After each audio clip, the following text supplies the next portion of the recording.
반갑습니다. 수련회 갔다 오신 분들은 괜찮으세요? 저는 이제 청년부로 사역을 심각하게 좀 고려를 해봐야 되겠다는 생각이 좀 들었어요.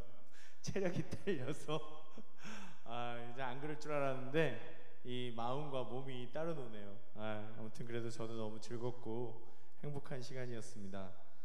네, 수련회 회비 안 내신 분들은 빨리빨리 내주시고요. 네. 그 비전 찬양단은 노래를 못해도 상관없습니다. 네, 노래는 하다 보면 늘게 돼 있어요. 그냥 하나님 찬양하고 즐겁게 같이 하나님과 함께 지냈으면 좋겠다 하시는 분들은 다 오셨으면 좋겠어요. 그쵸? 맞죠?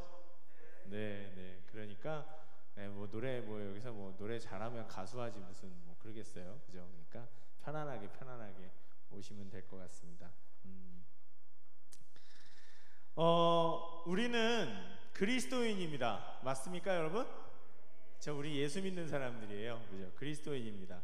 그래서 그리스도인이라 함은 예수님의 삶을 따라 살려고 하는 사람들이란 뜻입니다. 정확하게는 예수님 같은 사람들, 예수님처럼 보이는 사람들, 예수님처럼 비슷하게 보이는 이런 뜻입니다. 그렇기 때문에 그리스도인들의 신앙생활이라 함은 바로 예수님처럼 예수님의 말씀에 따라 살면서 예수님의 모습을 우리의 삶에 나타내기 위한 노력이라고 말할 수 있겠습니다. 신앙생활이란 다른 게 아니라 예수님의 삶을 내 삶에 나타내기 위한 노력이라는 거죠. 그런데 이 신앙생활이라는 것이 말처럼 쉬운 것이 아니라는 것을 우리 모두는 알고 있습니다. 신앙생활이 너무 쉬우면요, 여러분, 신앙생활 잘 안 하고 있는 건 오히려 그렇게 거꾸로 생각해 볼 수가 있어요. 신앙생활 제대로 못하고 있구나, 이렇게 생각할 수도 있습니다. 좀 더 명확한 표현으로 해보자면, 우리가 제대로 된 신앙생활을 해보자고 결심하고 그 삶을 시작하려고 할 때 그 신앙생활이 쉽지 않다는 게 바로 느껴지기 시작한다는 거예요. 예수님처럼 다른 사람을 사랑해라, 이 말 무서운 말인데, 희생해라, 섬겨라, 정직해라, 정의롭게 살아라, 인내해라 등등, 이거 많이 듣는 얘기죠, 그죠? 이런 말씀들은 너무나 멋진 말씀들이지만 현실과는 너무 동떨어진 말씀일 때가 많다는 것을 우리는 압니다.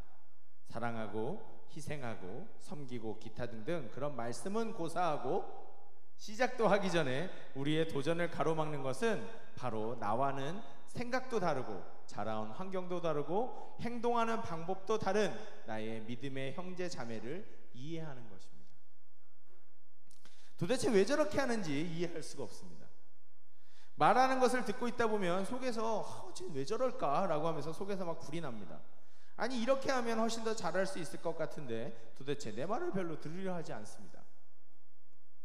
결국 싸움이 나고 상처를 입게 되고 마음을 닫고 그 형제자매를 마치 투명인간처럼 대하게 됩니다. 그래서 우리는 이런 결과를 낳지 않기 위해서 무진 노력합니다.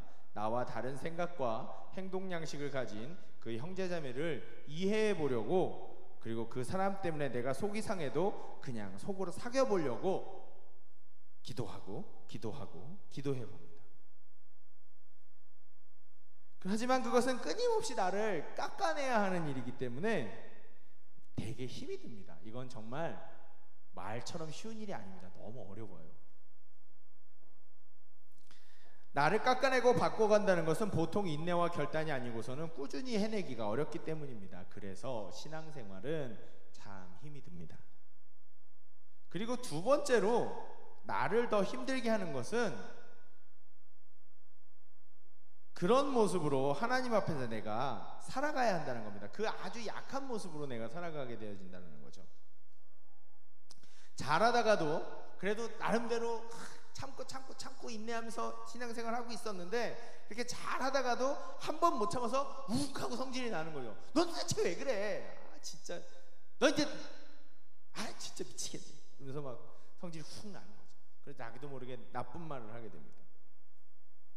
근데 그런 나를 잘 참다가도 한 번 그걸 못 이겨서 욱하는 나를 보고 나면 나 자신이 참 초라해집니다. 그런 내 모습을 참기가 힘듭니다. 정직하게 살아보겠다고 뭔가를 노력을 했지만 그러지 못했을 때 남을 위해 살아보겠다고 했지만 내 자신의 이익과 그 사람의 이익 중에 바로 나의 이익을 선택하게 되는 내 모습을, 나를 힘들게 하는 사람을 참아내기보다는 들이받을 때에 바로 그 순간 하나님께서 나를 보고 계신다는 것을 생각하면 정말 속이 상합니다. 부끄러워지기도 하고요. 나는 또 이러고 말았구나, 나는 정말 또 이러고 말았구나 하는 깊은 좌절감과 하나님께 송구스러움에 고개를 들지 못하고 눈물을 떨구게 될 때가 있습니다. 난 왜 이거밖에 안 되나. 바로 이러한 모습을 너무나도 잘 표현한 본문이 바로 오늘 시편 39편인 것 같습니다.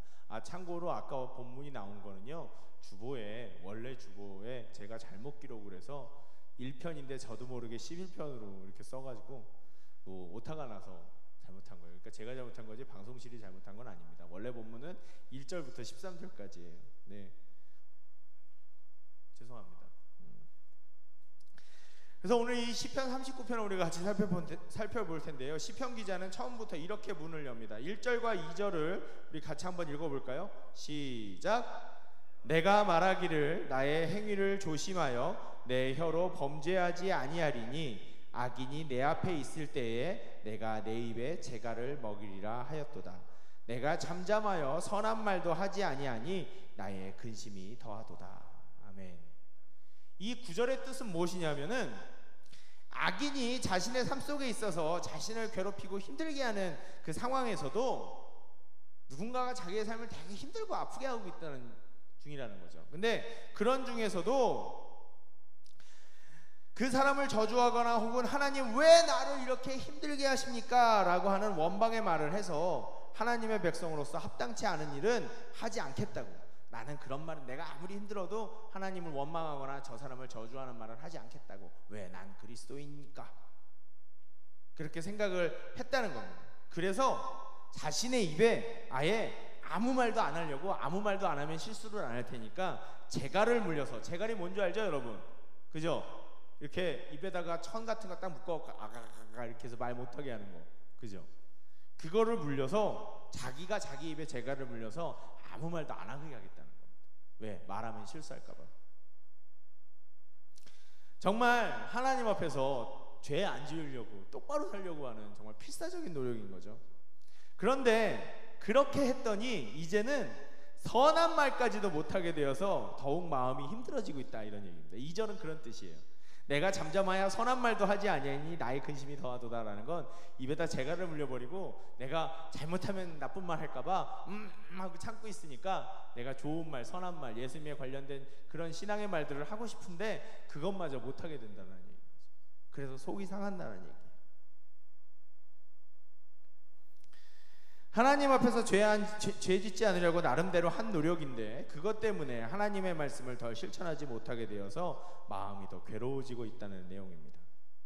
나름 열심을 가지고 말씀대로 살아보려고 했지만 오히려 그것이 더 어려움으로 다가오게 되는 우리네 모습과 너무 비슷한 것 같습니다. 잘해보려고 했는데 잘해지진 않고 더 어려움이 생기는 거죠. 3절은 더 안타까운 마음을 표현하는데요, 다시 한번 3절도 같이 한번 읽어보도록 하겠습니다. 3절 같이 한번 읽어볼게요. 시작. 내 마음이 내 속에서 뜨거워서 작은 소리로 읊조릴 때에 불이 붙으니 나의 혀로 말하기를. 이게 무슨 말이냐면, 내 속에서 뜨겁다라는 표현은 예레미야 20장 9절에 예레미야가 하도 하나님의 말씀을 전하다가 사람들이 자기를 하나님의 말씀 전하지 말라고 하도 이렇게 못살게 구니까 이 사람이 나 그럼 더 이상 이제 안 할래요. 그리고 하나님 말씀을 안전하기 시작했어요. 그랬더니 그거를 계속 안전하고 있으니까 가슴속에서 뭔가 뜨거운 게 올라와서 자기로 하여금 말을 하게 했다, 하나님의 말씀을 증거하게 했다라고 하는 표현이 20장 9절에 나와요.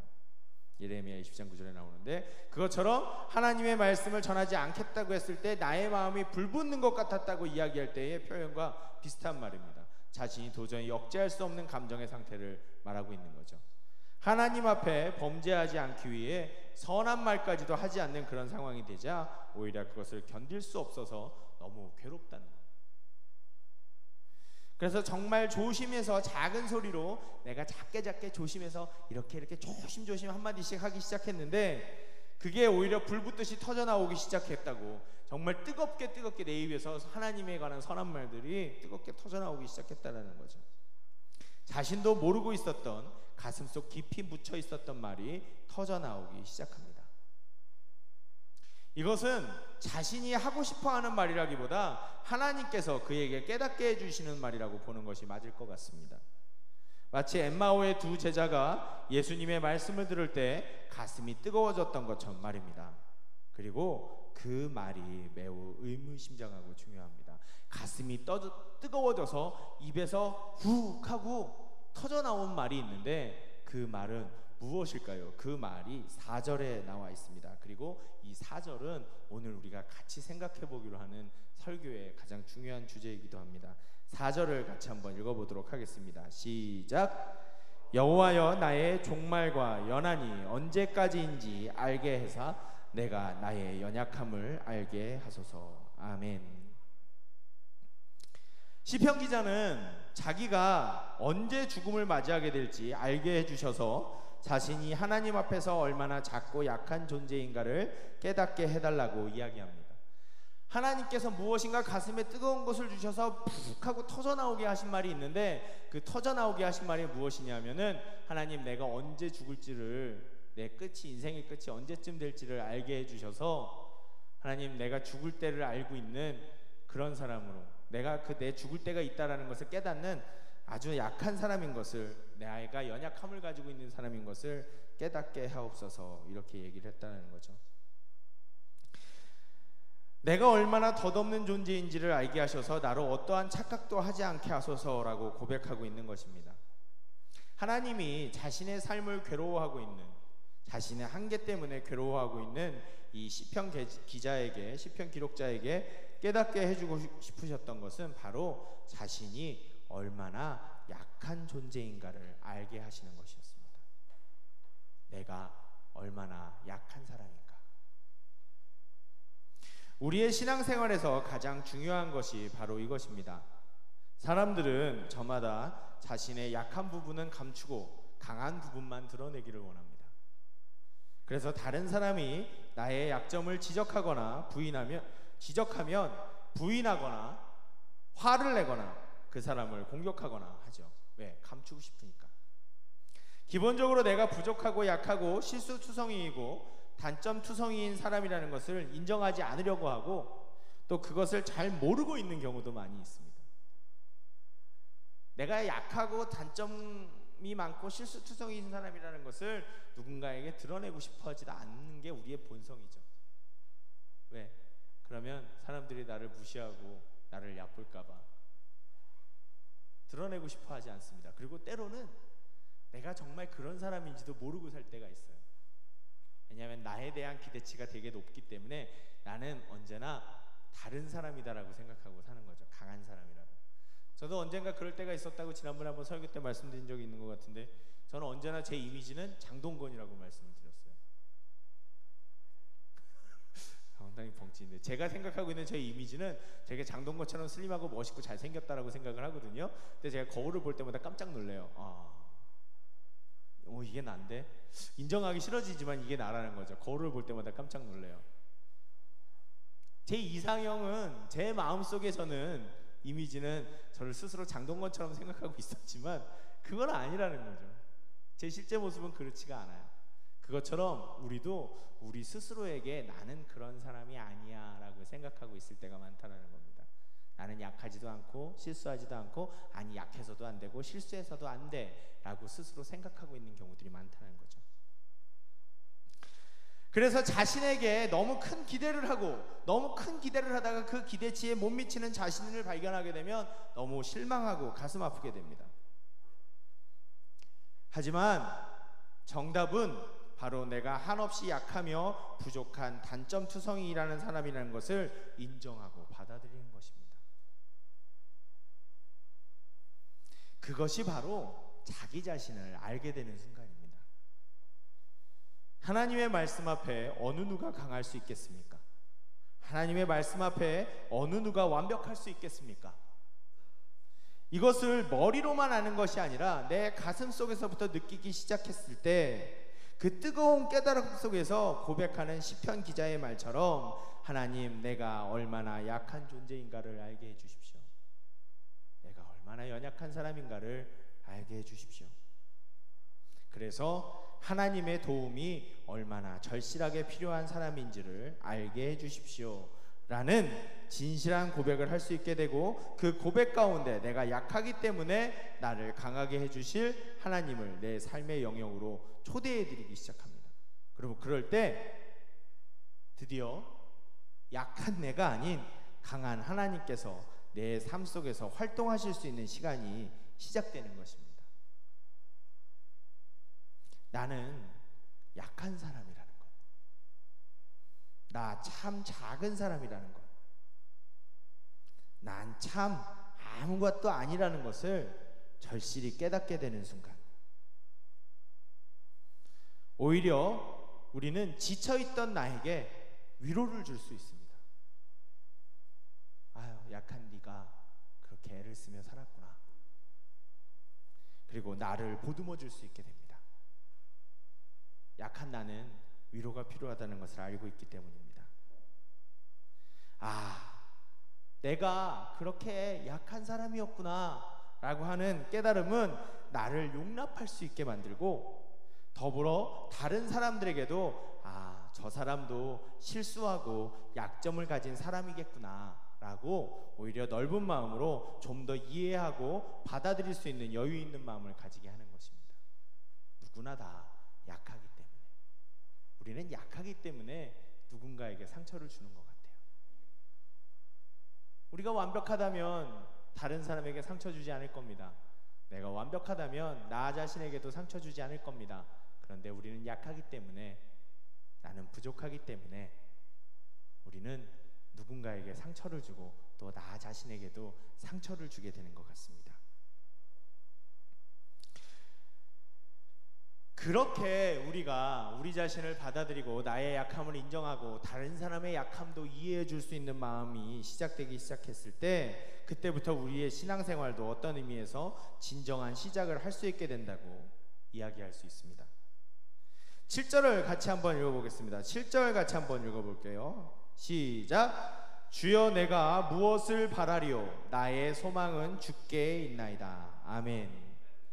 주여, 내가 무엇을 바라리요? 나의 소망은 주께 있나이다. 그렇게 자신의 덧없음과 약함을 알게 된 시편 기자는 이제 내 소망은 주님밖에 없습니다 라고 고백합니다. 조금이라도 자기 자신에게 가졌던, 자기에게 기대했던 소망을 이제는 주님께만 두겠다고 이야기하는 것입니다. 정말 하나님의 도움 없이는 자신이 아무것도 할 수 없는 사람이라는 것을 고백하고 있습니다. 우리도 내가 정말 약하디 약한 사람이라는 것을 알게 될 때, 내가 정말 약한 사람이구나 라는 것을 알게 될 때 우리는 진심으로 하나님의 도움을 구할 수밖에 없게 됩니다. 내가 힘이 없고 능력이 없는데 무엇인가를 이루어야 한다면 절실하게 도움을 구하게 되지 않습니까? 그렇지 않습니까, 여러분? 우리는 우리의 삶 속에서 하나님을 절실하게 찾게 되고, 그러한 우리에게 하나님은 응답하십니다. 우리가 우리의 약함을 알고 하나님께 정말 절실하게 나의 약함에 대해서 도움을 구하기 시작할 때 하나님은 그 기도에 응답하십니다. 우리 수련의 주제이기도 한데요. 마치 역대하 20장 12절에 여호사밧이 대적할 능력도 방법도 없이 주만 바라보나이다 라고 기도했을 때 하나님께서 응답해 주셨던 것처럼요. 너무 참 좋은 기도인 것 같아요. 주여, 저는 대적할 능력도 없고 대적할 방법도 없고 오직 주만 바라보나이다 라고 하는 게 역대하 20장 12절에 나오는 여호사밧이라는 왕의 기도입니다. 저는 이 기도가 너무 좋아요. 왜냐하면 제 얘기 같거든요. 항상 하나님, 저는 방법도 없고 능력도 없습니다. 뭔가 방법이 있는 것 같았는데 그 방법이, 주여, 그 방법이 별로 쓸모가 없었네요. 하나님, 그래서 저는 능력도 없고 방법도 없어서 이제는 하나님만 바라보게 됩니다. 저는 그래서 이 기도가 너무 좋아요. 그래서 항상 이 기도를 가지고 주님께 기도하게 됩니다. 절실한 기도 앞에 절실한 응답이 있습니다, 여러분. 내가 하나님 앞에 나의 약함을 놓고 정말 절실하게 기도하기 시작할 때 하나님은 그 기도에 절실하게 응답하세요. 그리고 그 절실함은 내가 어떤 사람인가를 깊게 깨달을 때 생겨나게 됩니다. 내가 정말 약하기 때문에 하나님께 도움을 구할 수밖에 없다라는 그 마음을 가지게 되는 것이죠. 신앙생활, 아니 어쩌면 우리의 삶 자체가 내가 하는 게 아닙니다. 그걸 깨닫는 게 신앙생활의 큰 걸 깨닫는 거예요. 어떻게 보면 신앙생활의 진수를 깨닫는 겁니다. 그리스도인으로서의 삶의 진수를 깨닫는 거예요. 여기 진수 혹시 계신지 모르겠는데. 하하하. 네. 신앙생활은 다시 한번 말씀드리지만 그리스도인은 내가 살아가는 게 아니에요. 하나님이 살아가시게 하시는 거예요. 우리는 그저 나의 약함을 하나님께 내어놓고 나의 소망은 주님밖에 없으며 주님이 나를 도와주셔야 한다고 고백하는 것입니다. 자, 우리가 12절을 우리가 같이 한번 읽어보도록 하겠습니다. 12절 39편 시편 39편 12절 한번 찾아보세요. 스마트폰 가지고 계신 분들이라도. 저기 앞에 나왔네요. 12절 같이 한번 읽어보겠습니다. 시작. 여호와여 나의 기도를 들으시며 나의 부르짖음에 귀를 기울이소서. 내가 눈물 흘릴 때에 잠잠하지 마옵소서. 나는 주와 함께 있는 나그네이며 나의 모든 조상들처럼 떠도나이다. 아멘. 이스라엘 사람들은 레위기 25장 23절에 하나님께서 토지는 다 내 것이니라 너희는 거류민이요 동거하는 자로서 나와 함께 있느니라. 땅이 다 하나님 거라고 얘기를 하셨어요. 그렇기 때문에 이 사람들은 땅을 자기 걸로 소유할 수 없기 때문에 항상 어떤 사람들이에요? 떠도는 사람들이라고 자기를 생각합니다. 유대인들은. 그래서 그들은 기본적으로 자신들을 나그네라고 생각했다는 거죠. 땅의 주인이 되지 못하는. 하나님이 여기 머물러라 하면 머물러 서 있지만 하나님이 딴 데로 가라 그러면 또 딴 데로 가야 되는 사람들이라고 자기를 생각했기 때문에 유대인들은 기본적으로 자기네들을 나그네라고 생각했어요. 따라서 보금자리 없이 정처 없이 떠도는 불쌍한 나를 하나님께서 돌보아 주십시오. 내가 그렇게 하나님 앞에 눈물로 나의 힘듦과 어려움을 고백할 때 하나님 나를 외면하지 말아 주십시오라는 기도의 내용입니다. 기본적으로 보이지 않는 것을 바라고 믿는 그리스도인들은 모두 이 세상에서 이방인입니다. 여러분, 우리가 하나님을 믿죠? 그렇습니까? 하나님을 믿는데 하나님 보여요? 안 보입니다. 맞아요. 안 보여. 하나님 목소리가 들립니까? 안 들려요. 천국 간다 그러지만 천국 죽어야 가죠, 여러분. 그죠? 기본적으로 죽어야 간다 그러잖아요. 죽는 건 내가 이 세상의 삶이 끝나야 되는 거예요. 어려운 거죠. 보이지 않는 것들을 우리는 믿습니다. 세상의 모든 사람들은 다 보이는 것을 믿고 보여야 믿는데 우리는 안 보이는 것을 믿어요. 얼마나 어렵습니까? 그렇기 때문에 그리스도인들은 기본적으로 이 세상에서 모두 다 이방인, 나그네들입니다. 세상에 뿌리를 내리지 못하는 우리는 더욱 하나님을 의지할 수밖에 없고 바로 그렇게 삶을 살아갈 때 뿌리 내리는, 바로 이 세상에 뿌리 내리는 것이 아니라 하나님께 뿌리를 내리게 되는 나의 능력이 아니라 광야의 나그네 길을 구름기둥과 불기둥으로 인도해 주시는 하나님을 의지해서 살아가는 그 삶을 살아갈 때 우리는 비로소 그리스도인으로서 이 세상에 살아갈 수 있게 되는 겁니다. 내 약함을 알고 내가 이 세상에서 약할 뿐만 아니라 이 세상에서 이방인과 나그네 같은 삶을 살고 있는데, 그러니 얼마나 힘든 삶을 내가 살고 있는데 하나님 이 힘든 삶을 도와주십시오. 도와주십시오. 기도는 호흡이라고 우리에게 얘기합니다. 그런데 기도가 호흡인 이유는, 기도는 숨 쉬는 거라는 얘기잖아요. 결국은 여러분, 숨 쉬는 걸 맨날 하죠. 그죠? 한시도 멈추지 않잖아요. 숨 쉬는 걸 계속 숨을 쉬어요. 그렇죠? 이것은 무슨 얘기냐면 우리가 우리의 삶이 매일매일 숨 쉬는 것처럼 기도하지 않고서는 살아가기가 힘들 정도로 어려운 삶이라는 거죠. 어느 순간 느끼게 됩니다. 야, 매사에 모든 일에 기도를 하지 않으면 살 수가 없구나. 세상 참 살기 힘들구나. 매사의 모든 일에 정말 하나님 이것도 도와주시고 이것도 도와주시고 이것도 도와주시고 주여 제발 도와주십시오. 기도해야 살아갈 수 있겠구나. 내가 제대로 살아갈 수 있겠구나. 괴롭지 않고 힘들지 않고 느끼게 됩니다. 그래서 기도는 호흡이라고 하는구나. 그런 생각을 하게 돼요.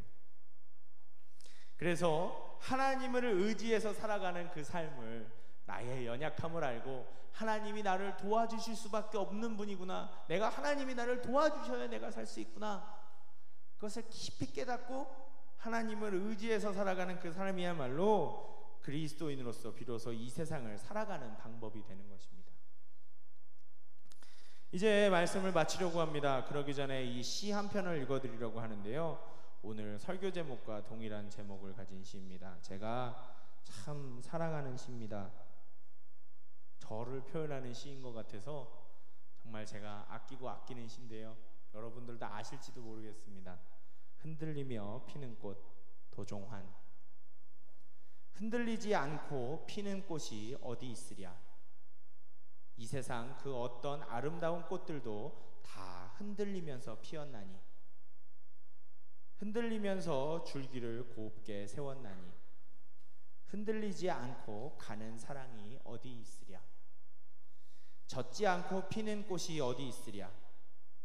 이 세상 그 어떤 빛나는 꽃들도 다 젖으며 피었나니, 바람과 비에 젖으며 꽃잎 따뜻하게 피었나니, 젖지 않고 가는 삶이 어디 있으랴. 다시 한번 읽어드릴까요? 흔들리지 않고 피는 꽃이 어디 있으랴. 이 세상 그 어떤 아름다운 꽃들도 다 흔들리면서 피었나니, 흔들리면서 줄기를 곱게 세웠나니, 흔들리지 않고 가는 사랑이 어디 있으랴. 젖지 않고 피는 꽃이 어디 있으랴. 이 세상 그 어떤 빛나는 꽃들도 다 젖으며 피었나니, 바람과 비에 젖으며 꽃잎 따뜻하게 피었나니, 젖지 않고 가는 삶이 어디 있으랴. 여러분, 우리는 다 약한 사람들입니다. 그런데 그 약한 게 당연한 것 같아요. 그 약한 걸 우리가 인정하며 때로는 넘어지고, 때로는 잘못하고, 때로는 실수도 하고, 때로는 내가 정말 왜 그랬을까?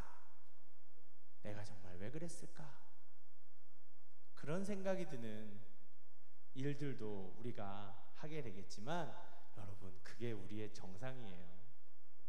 우리는 약한 사람들입니다. 그런데 그렇게 약할 때 나의 약함으로 끝나는 게 아니라 나를 도우시는 하나님, 나를 도우시는 하나님, 내가 숨 쉬는 것처럼 기도할 때, 그렇게 절실하게 기도할 때 나에게 응답하시는 그 하나님을 우리가 함께 모시고 살아갈 때, 그때서야 우리의 삶이 드디어 완성되어져 가는 겁니다. 여러분, 그러니 내가 약하다라는 것을 인정하는 것을 너무 두려워하지 마세요. 내가 부족하다라는 것을 인정하는 것을 너무 싫어하지 마세요. 우리는 누구나 다 약한 사람들입니다. 흔들리지 않고 피는 꽃은 없대요. 젖지 않고 가는 인생은 없대요. 다 젖기도 하고 흔들리기도 하고 아파하기도 하면서 꽃을 피운답니다. 우리는 그런 사람들, 그런 우리를 사랑하시는 하나님을 우리가 깊이 깊이 만날 수 있었으면 좋겠습니다. 기도하겠습니다.